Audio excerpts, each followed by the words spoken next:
इस बीच राजस्थान की, जैसे अखिलेश बता रहे थे, पूर्व मुख्यमंत्री और वरिष्ठ बीजेपी नेता वसुंधरा राजे कल रात को दिल्ली पहुंची।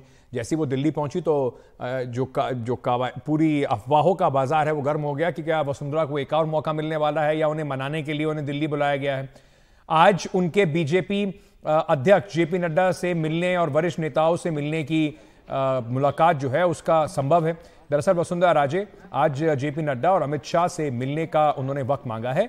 वसुंधरा राजे भी राजस्थान के मुख्यमंत्री की रेस में हैं। इससे पहले वो दो बार 2003 और 2008 और 2013 से 2018 तक राजस्थान की मुख्यमंत्री रह चुकी हैं। इसके अलावा 6 बार विधायक, 5 बार की सांसद रही हैं। वसुंधरा राजे के अलावा दिया कुमारी, गजेंद्र सिंह शेखावत और बाबा बालकनाथ के नाम पर भी चर्चा चल रही है।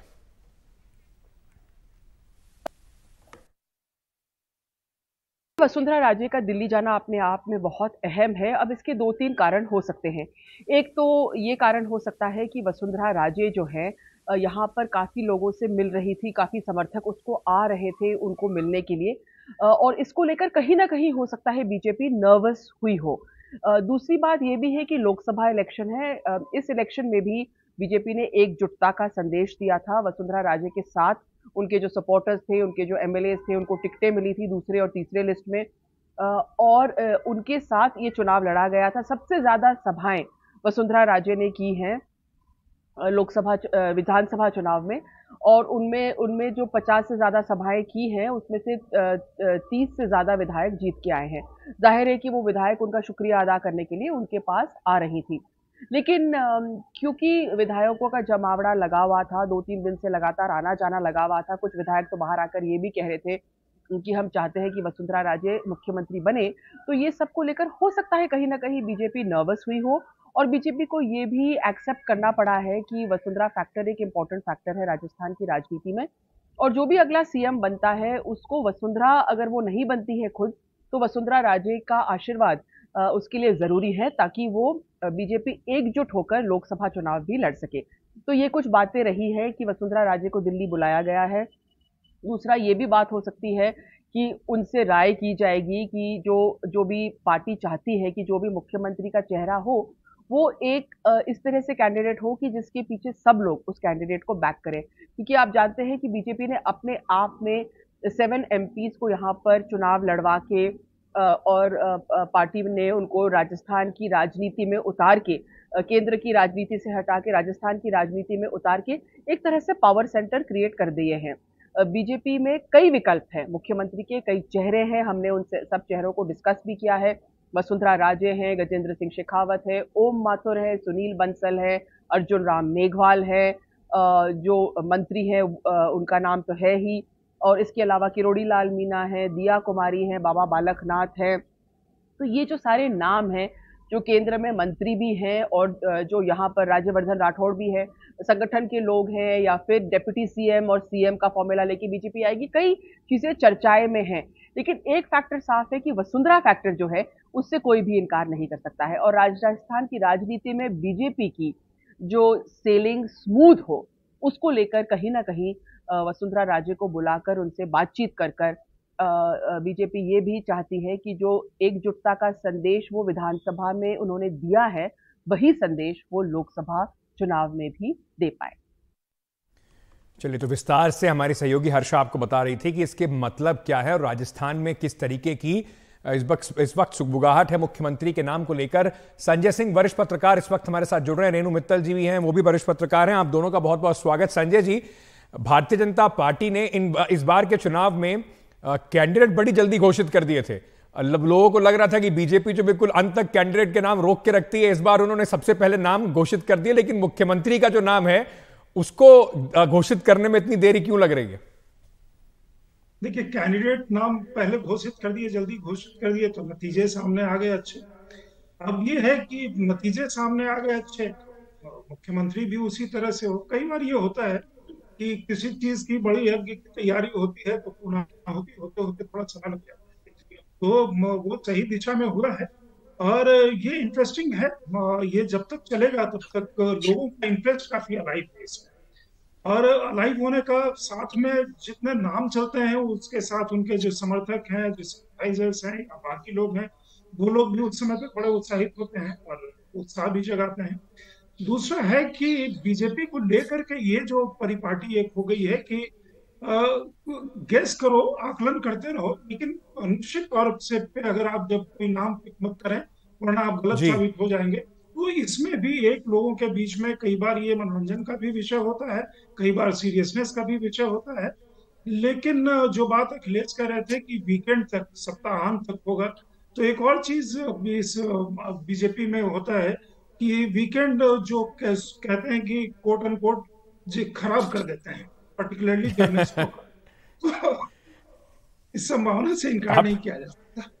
ये 2014 से मोदी जी ने हर सैटरडे संडे को एक इवेंट बना लिया है और उसके बाद जो पत्रकार है उनकी सबसे बड़ी परेशानी आजकल यही हो गई है कि हर वीकेंड पे कुछ ना कुछ रहता है। लेकिन संजय जी, आप बिल्कुल ठीक कह रहे हैं। ऐसा कई बार लगता है कि जो नाम सबसे ज्यादा चर्चा में है वही नाम उसके लिए सबसे बड़ी दुख की खबर होती है। इनफैक्ट पिछले चुनावों के रिजल्ट के बाद मैं किसी नेता से बात कर रहा था, तो मैंने पूछा कि आपका नाम बहुत चल रहा है। उन्होंने कहा शुभ शुभ बोलो, नाम ना चले तो ही नंबर आएगा, नाम चल गया तो नंबर आने में बहुत मुश्किल होगी।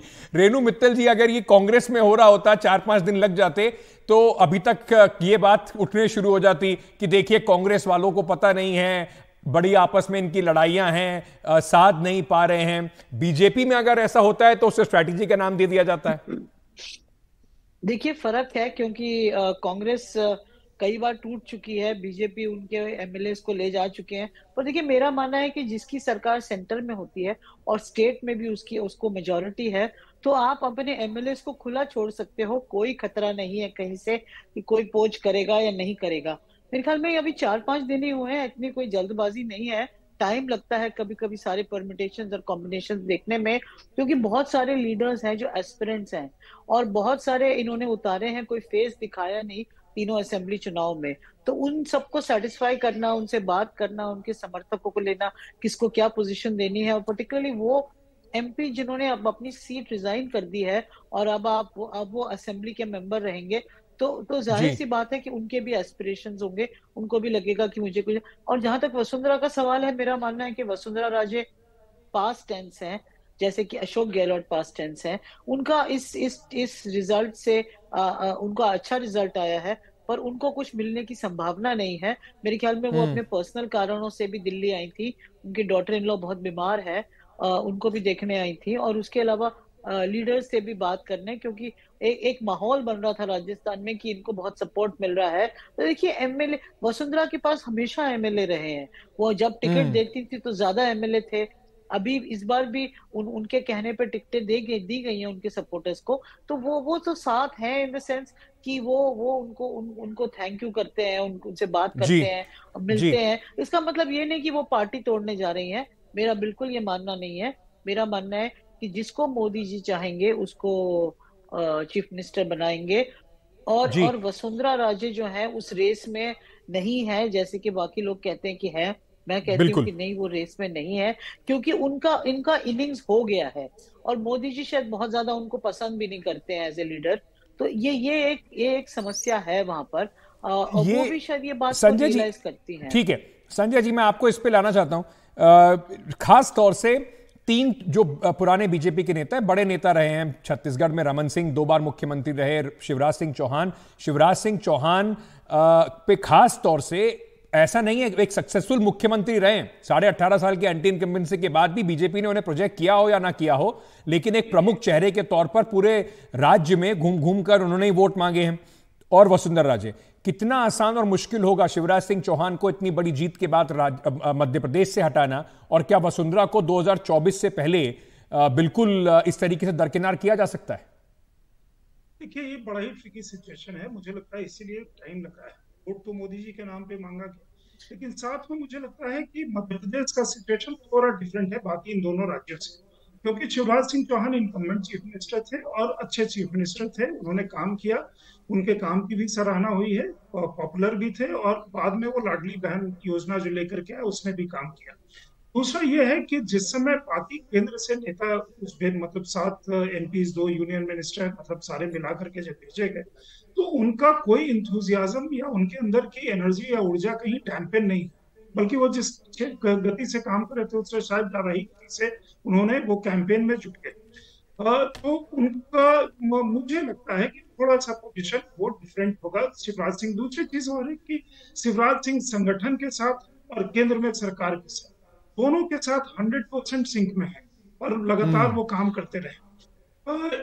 एक आप देखिएगा मुश्किलात ये जरूर हो सकती है। मान लीजिए अभी हम किसी को नहीं, जो भी मुख्यमंत्री होगा, क्योंकि आपके संघ में बगल में जो बैठेंगे, मान लीजिए नरेंद्र सिंह तोमर वहां है, तो नरेंद्र सिंह तोमर को आप कोई प्रभार देंगे या नहीं देंगे, या प्रहलाद सिंह पटेल है, ऐसे लोग प्लस केंद्र में वहां राज्य में ऑलरेडी कई गद्दा बांट लेता है।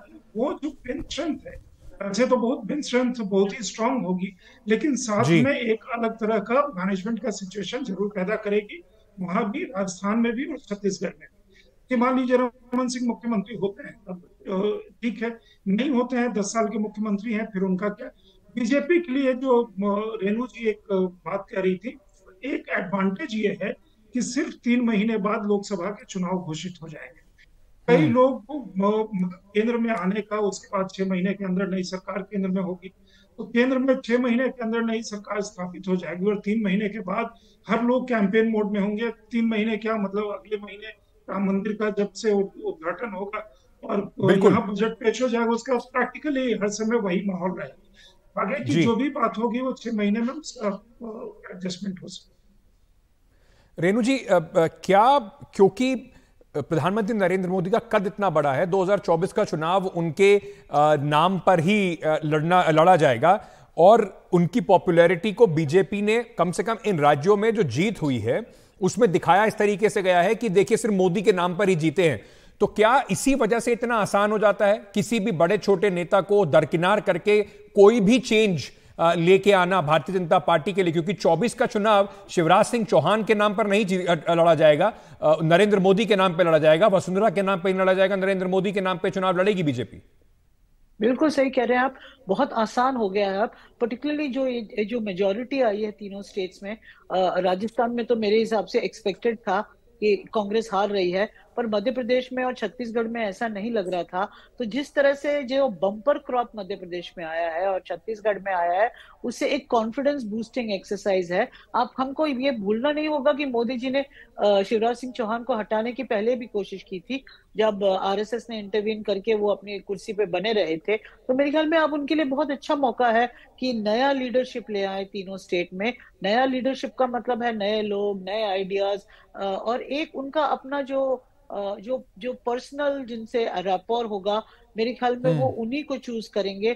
और क्योंकि उनको पता है कि वो 24 का चुनाव इन लोगों के नाम पे नहीं, उनके अपने नाम पे होगा, तो जब उनके नाम पे होगा तो ये क्लियर हो जाएगा कि भाई कोई किसी को भी बिठा दें, बस एक यही है कि पार्टी में सबसे बात करके यूनिटी लाके वो सबसे बेस्ट ऑप्शन होता है। उसके अलावा जो है मेरे ख्याल में कोई इतनी मुश्किलें नहीं है बीजेपी के सामने जैसा कि स्पेकुलेट हो रहा है। और कुल मिलाकर भारतीय जनता पार्टी के लिए सिर्फ एक ही सोच का विषय ये होगा कि पिछले भी चुनाव में 2019 के चुनाव में भी इन तीनों राज्यों में मैक्सिमाइज कर गए थे, 65 में से 61 सीटें बीजेपी के पास ऑलरेडी हैं। तो जो खेल है वो सिर्फ ये देखना है कि आप जहां पर थे वहां से नीचे ना आए। संजय जी, समय क्योंकि बिल्कुल खत्म हो गया, जाते जाते आप बहुत दिनों से बीजेपी को बड़ी बारीकी से देखते हैं, कम से कम ये बता दीजिए कि रेस में आगे कौन चल रहा है? आपके 3 नाम कौन है तीनों राज्यों के लिए? फिर देखते हैं कि उनका होता क्या है। अंकित, आपने सारी बात हो गई और फिर आप कह रहे हैं मुझे वहीं फंसा रहे हैं जहां से कोई पूछा नहीं चाहता। तो ये बारीकी से जानने का, बारीकी शब्द तो बड़ा बहुत वो है, थोड़ा बहुत समझने की कोशिश जरूर करता हूँ। इसीलिए मैं कहता हूँ कि उसमें कहना मतलब फंसना। तो इसलिए वो जब आएगा तब हम लोग देखेंगे, बाकी चर्चा जरूर होती रहेगी, चर्चा में इंटरेस्ट है। संजय जी अपने पत्ते खोलेंगे नहीं, जब ये नाम अनाउंस हो जाएंगे तो मैं संजय जी को बुला के पूछूंगा उनसे कि क्या यही सोच रहे थे वो नाम, क्योंकि आजकल बीजेपी में बड़ी दिक्कत है कि जिसका नाम अनाउंस हो जाता है उनका बेचारों का समझ लो नंबर वैसे ही थोड़ा कम हो जाता है। बहुत बहुत शुक्रिया संजय जी हमारे साथ जुड़ने के लिए। रेणु जी आपका भी बहुत बहुत शुक्रिया हमारे साथ जुड़ने के लिए।